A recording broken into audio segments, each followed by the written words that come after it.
In 1821, a Scottish soldier arrived in London and began selling a country that did not exist. He called it Poyais. He printed its currency, issued its government bonds, published a 355-page guidebook to its capital, and raised roughly £200,000 from British investors. Then 250 settlers sailed for it. More than 150 of them died there. The man who constructed this entire nation on paper was never convicted. In late 1821, Gregor MacGregor returned to London with a highly structured territorial claim. Instead of proposing a typical speculative business venture, MacGregor announced the existence of Poyais, a fully realized, sovereign state located on the Caribbean coast of Central America near Honduras. To cement this claim, he adopted the formal title of Cazique, or Prince of Poyais. This title, supposedly granted by a native ruler, gave his fabricated country an immediate layer of official legal authority.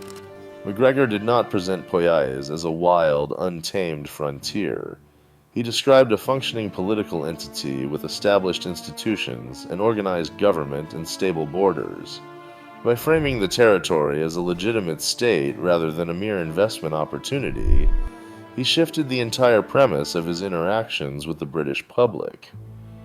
The immediate challenge for London society was not whether to invest in a risky colony, but how to interact with an entirely new sovereign nation and its self-proclaimed royal leader. Gregor MacGregor was not a mere phantom. He possessed a documented military record that commanded immediate respect in polite society. Born in Stirlingshire in 1786, he entered the British Army at 16, serving as a captain during the Peninsular War. By 1811, MacGregor had traveled across the Atlantic to join the Republican forces of Simon Bolivar and Francisco de Miranda. He fought in Venezuela and New Granada, rising to the rank of general. In June 1817, he led an audacious expedition to capture Amelia Island from Spanish control, briefly establishing the Republic of the Floridas under his own flag. This real military experience gave MacGregor a powerful social status that preceded his grand plans. He arrived at a moment when post-Napoleonic Britain was highly receptive to such a figure. The end of the war in 1815 had triggered massive demobilization, leaving tens of thousands of officers and veterans suddenly out of work. At the same time, severe agricultural depression and rapid population growth created intense emigration pressure. British society was hungry for foreign enterprise, and investors were eager to fund overseas colonization projects in the Americas. MacGregor's background as a war commander, combined with a highly speculative post-war economy, made his claims about a prosperous Central American territory feel entirely plausible to a public eager for wealth, land, and expansion. To transform Poyais from a geographical fiction into an investable reality, MacGregor relied on the absolute authority of the printed word.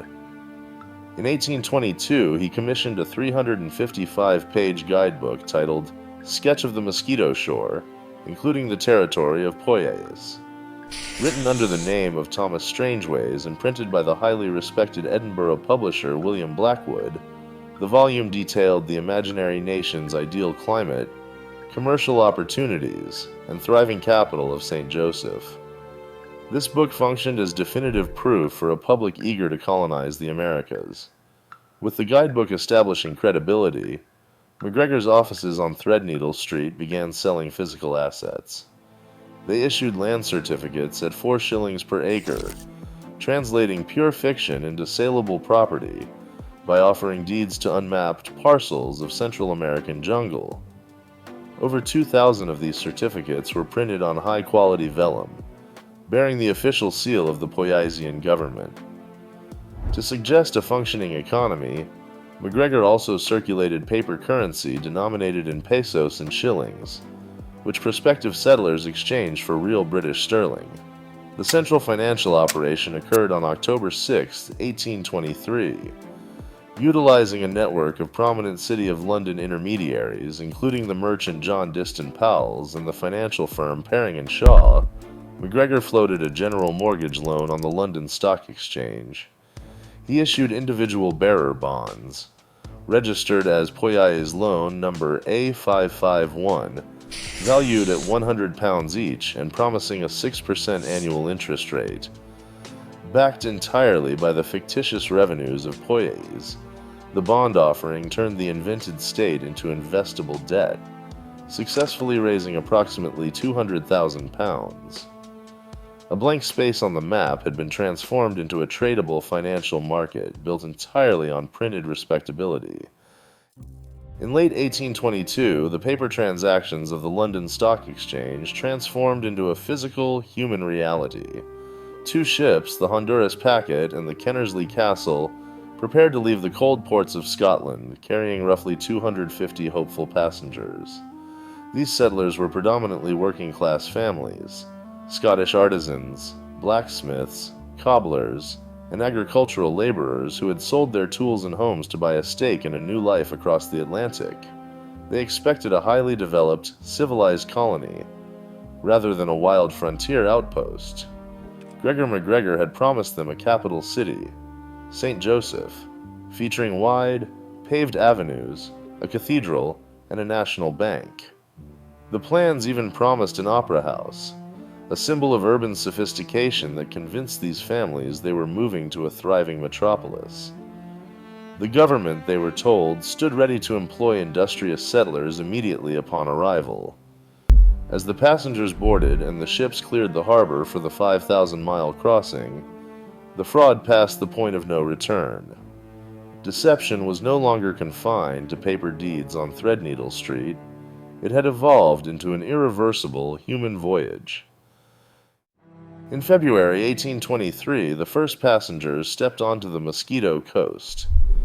Instead of a civilized colony, they faced an uninhabited shoreline of dense mangrove swamp and impenetrable jungle. There was no harbor, no shelter, and no infrastructure. With no protection from the tropical rain and intense heat, the families were trapped by geography. Disease spread rapidly through the makeshift tents. Yellow fever, malaria, and dysentery took hold of the weakened settlers. John Smythe, a Scottish carpenter, wrote home that they found only a swamp and had no food beyond what they could forage. Elizabeth Cowan watched her children die of fever before a desperate attempt to reach safety in a leaky boat. Of the approximately 250 colonists who arrived, more than 150 died of exposure and illness. The physical scene made the fraud undeniable.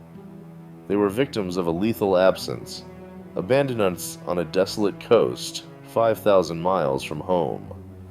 Parish burial registers in Liverpool and London later recorded a sudden spike in entries for deaths linked to Honduras, documenting the clinical reality of the disaster. Gregor MacGregor was nowhere to be found, leaving his victims to perish in the mud. British authorities failed to secure a criminal conviction against Gregor MacGregor. Prosecutors struggled with complex issues of jurisdiction, statutory proof, and the difficulty of establishing criminal intent under early 19th century law. Unchecked by the British legal system, MacGregor fled to Paris. In 1825, he opened a new Poyais office on Rue de la Paix, repeating the scheme for French investors. Though French authorities arrested him, a Paris court acquitted MacGregor of swindling charges in May 1826. He eventually returned to Venezuela, where the government restored his military rank, granted him a pension, and awarded him the Order of the Liberators. When MacGregor died in Caracas in December 1845, he was buried with full military honors. Poyais became a landmark in the history of financial crime, showing how official-looking paperwork and media credibility could manufacture a sovereign nation out of nothing. The tragedy of Poyais remains a permanent warning. Today, we still chase imaginary fortunes, trading facts for compelling narratives. As speculation thrives, the mechanics of deception remain unchanged. We are always just one convincing story away from buying another illusion. Let me know your thoughts in the comments.